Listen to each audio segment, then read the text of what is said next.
Well, let's talk about Project Veritas. Yeah. So actually, I wonder if I have an article. I think I did. Well, as you look for the article, it's important to know a lot of people got hit today.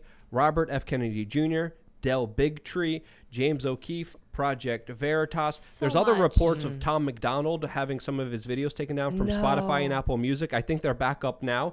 But also other individuals like Immortal Technique and R.A. the Rugged Man had their video flagged.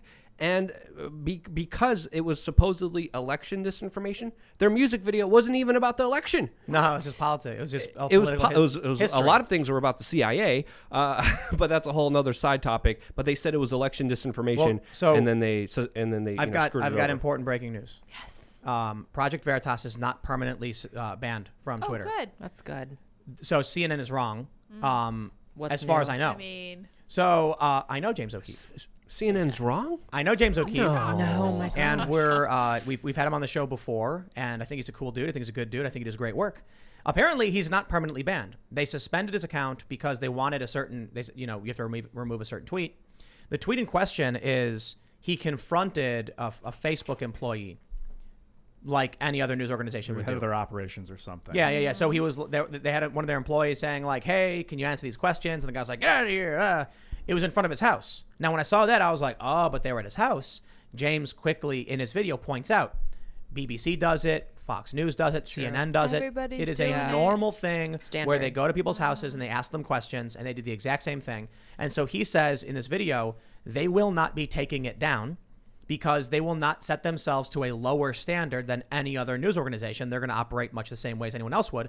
So they appealed it. Yes. Apparently, because they appealed the decision, Twitter now says the account is suspended. My understanding is it's not permanent, but CNN claims it is. So I wonder if maybe it really is. I mean, I'd have to imagine. I hope not. They say this. Look, this Twitter permanently banned an account on Thursday belonging to Project Veritas. They say the decision followed what a Twitter spokesperson described to CNN Business as repeated violations of the platform's policies prohibiting sharing or threats of sharing other people's private information. Twitter declined to say what specific tweets may have triggered the enforcement action. But in a post on Project Veritas' public Telegram channel Thursday afternoon, the group said the suspension occurred after it published a video in which Project Veritas accosted. I'm certain Project Veritas didn't say they accosted anybody. I'm sure. Facebook VP of Integrity at his home. They say Twitter also confirmed that O'Keefe's personal account had been locked temporarily for violating the same policy, and that O'Keefe would be required to remove the violative content before regaining permission to tweet. In an emailed statement to CNN Business, O'Keefe again said it was false, that the video contained private information, and claims Twitter told the group it could have its account reinstated if it deleted the tweet containing the video. So it's interesting that Twitter has declined to say what the reason was. Veritas said, no, it's not permanently banned, but CNN still runs the headline that it is permanently banned. I guess we'll just have to wait and see if they come back. By the way, this is the same CNN that showed up at a memer's house. Someone who made thank you. memes at their house. Was it also them, or was it another organization that threatened to dox them unless they take down the memes? That was CNN. It was him. That was yeah. CNN. I mean, that's the same news organization that's talking about accosting other individuals. I mean, you got to be kidding me. I mean, the layers of hypocrisy are insane. Didn't they go to that old lady's house because she was sharing Russian memes or whatever? She was like a member of a page that the Russians were running. So they show up at her house and she's like, what? What are you talking about? And they're like, ma'am, you're supporting Russian propaganda. And it's like an old lady. And she's like, what? And she goes in her house and ignores them. You're crazy. So just to clarify, I haven't watched enough news to know, but do they go to someone's house, stand outside, get a full video shot of the house? Yes. Yep. So it's like, And but they blur out the address. Nope. They'll They don't show even the do that. address Yep. online. So that's doxing. Yep. Yeah, And I've seen that a lot. That's illegal, right? In Sweden, they hacked the they hacked Discus, a Oh my gosh, system, disgusting. and then they doxed anonymous commenters and showed up to their houses filming. Is that illegal insane. to dox to publish someone's private information? Absolutely online? not. No, because it's technically public information. Yeah. Yep.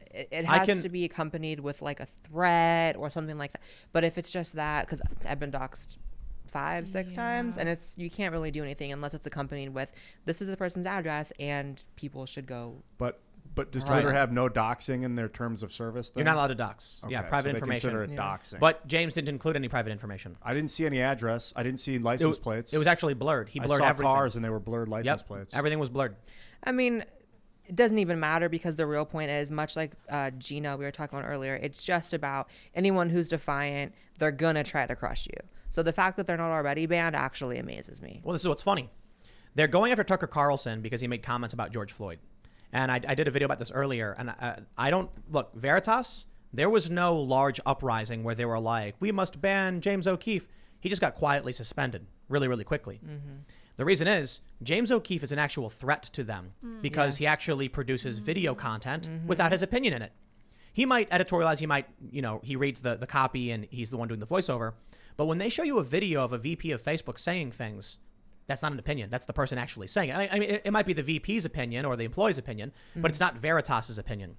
Tucker Carlson is an opinion guy. He's an excellent boogeyman for the left. So they can go, oh no, look at Tucker saying these things. Everyone quick donate, give me money, and subscribe to my Patreon so that we can complain about Tucker. And then CNN's Fox News review show is like, I can't believe Tucker would say that. They don't want Tucker banned. They need him. He's a boogeyman. Veritas, on the other hand, they can't boogeyman him. They try. They definitely do. But they can't show you what he's actually doing. With Tucker, they show clips from his show, and they're like, look at that opinion. Well, what are you going to do? Tucker's allowed to have an opinion. It could be a dumb opinion. You don't got to like it, but it's very different. Yeah. They want to keep Tucker around, in my opinion, because he's a pressure release valve for the populist right, as is a show like this, in my opinion. True. Not everybody on the populist right, because we did rag on Trump quite a bit, and we do rag on Republicans, but it still functions as, in essence, a pressure release valve for those who are freaking out about censorship. Tucker is one show on one channel up against the entirety of the machine. They demonize him as a boogeyman to keep people on their side in line while allowing him to act as a pressure release valve. Veritas is an actual journalistic outlet producing damning information and exposing the corrupt. Nuked. Yeah. I think they do fair, unbiased journalism. And for me, this is like my Fox News or Veritas? Veritas. This is my litmus test for Twitter. If they ban his account for that, I'll stop using Twitter completely. I have no problem. I raised my account from like 400 followers to 10,000 in the last 6 months. I've been heavily using Twitter, but what's your Twitter? Ian Crossland. If they blow this, I think I'm going to Minds 100% full time. Yes. That's the issue too. A lot of us got to put our money where our mouth is and be more active on other platforms. It's hard. That's just it. I don't even care about Twitter interactions. I don't even know why I use it. I probably should just start posting on Minds more. That's it. I'll do it. Yeah, I'm building up my email list, and I definitely recommend everyone else do the same. And I'm Twitter, Instagram. I'm just going to be extra spicy. I've been having a lot of fun with that. If it goes, it goes. But I have my email list. WeAreChange.org, top right hand corner, means a lot to me. I got a better idea. We talked about this a bit on a show last week or so. Why don't we just create Can we create some kind of like federated plugin for websites? Should. So instead of telling people follow me on Twitter, I just say follow me on timcast.com. There like you an go. RSS. Right. We're talking about rebuilding RSS. So basically what we could do is we could create a feed where I can just pull up an app on my phone and I can, like I would normally tweet, but I would just go to my own, it would go to timcast.com. Yeah. And we can all do it. So if you go there, you'll see all of us. But then we can also do the same thing for all of our guests. But then on their websites, they do the same thing. And so basically, there is no one social site. It's just essentially RSS, where everyone's getting access to this feed where people are commenting and posting things. I love We that. actually talked about RSS 3, so we should talk to our incredibly talented developers that we have in the house to get some advice and move forward with that, because I think that's a great idea. One of the things that we were talking about doing is creating a white label software, open source, that people can they can buy a domain, buy server space, and then install the package, and then instantly have a full social media site, but it's on their server space.